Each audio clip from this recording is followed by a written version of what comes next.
When I tell my story about kind of getting out of the degenerate lifestyle and how I'm empty and like the lies and the spider webs, like I'm caught in my own spider webs at this point, and I'm in the back of a church and like the last pew, and the confessionals are going on either side of me, and I got nothing left. Like I'm tangled in my own web of like lies and deceit and degenerate behavior and validation through possessions and women and all of those things. Like when I'm at like that point, I get asked a lot, like, what is it like to be at that point? What does it feel like when everything comes crashing down on your head and you're sitting there? And I spent a lot of time thinking about that. Like, what does that actually feel like? Can I describe it? And everybody thinks it's this like giant crashing down upon your head, like everything just falls upon you and you're kind of crushed by it. But it's not really like that at all. It's like this. You're giving away pieces of you in that degenerate lifestyle like nonstop.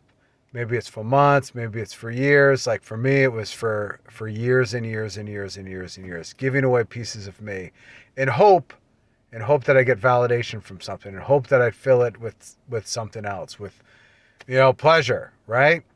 In hopes that that would come and there would be some sort of like weird twisted salvation through pleasure, right? Self-serving, self making myself a god amongst myself, right?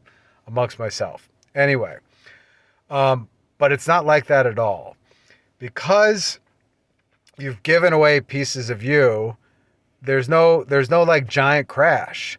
There's more of like a tangle of spider webs that you're tangled up in. It's more like you're almost chained.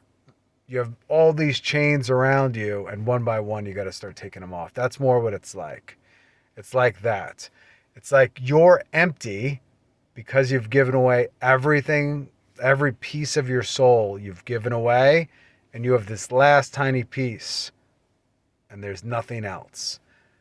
It's more akin to that. And then I really thought about it more deeply. Now let's talk about this. It's not the crashing down. Like there's a lot of people that say, hey, I had to hit rock bottom. And I think that's a very good analogy, rock bottom, because it doesn't necessarily degenerate lifestyle and, being a worldly, secular person living by the vices of this age.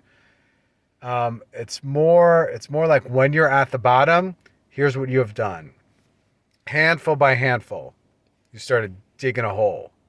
And it's a U-shaped hole, right? It's a U-shaped hole straight into the earth, straight to the pits of hell. And here's how this works. Get a couple handfuls, you start throwing it out. Hey, then all of a sudden you're reaching to throw it out. Then all of a sudden there are little tiny demons, wheeling down a bucket for you to put dirt in, to keep digging that hole deeper and deeper and deeper. You look up, you're like, all right, I'm still okay. I could still see the sky. I could still see sunlight. I still can see it. But then you keep digging and you keep digging and you keep digging. And then all of a sudden you're real deep. And you're filling up those buckets and they're getting wheeled up for you.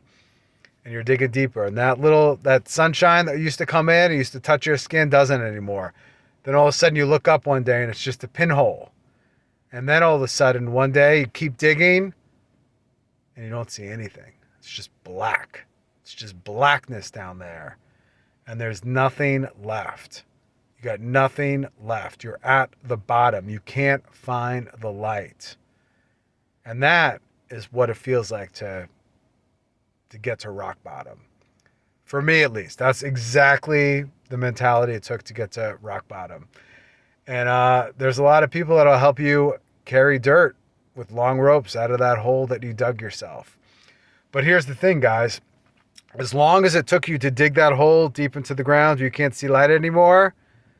Now you have to do something more excruciating. And that's called climbing out.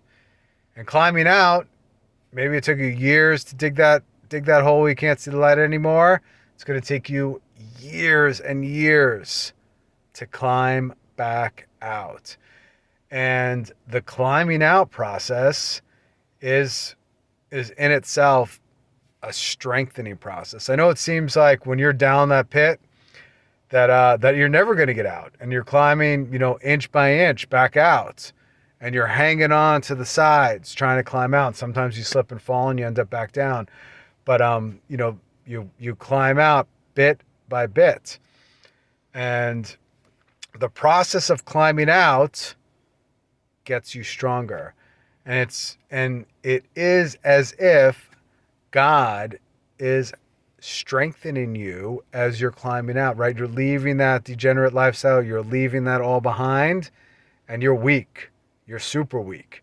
And now you're getting strong because you have to climb back out step by step and bit by bit. And by the end of it, you end up coming out twice as strong. There's that passage in the Bible that says, I can't quote it exactly, but it's something like basically for degenerate guys and people that have sinned much, that because they've sinned so much and God has forgiven much to them, that they love God even more. And I think there's something very true about that. So for you guys, that's just climbing out of the depths, climbing out of the pits. That's what it's like to kind of come out of degeneracy. And on the flip side, when you come out of degeneracy, you got all those weighted chains on you. You can take them off. You can start taking them off one by one, and it's like a cluster on you. You gotta literally take those things off. So hey, if this was valuable for you, like, share, subscribe, and that's it. Out.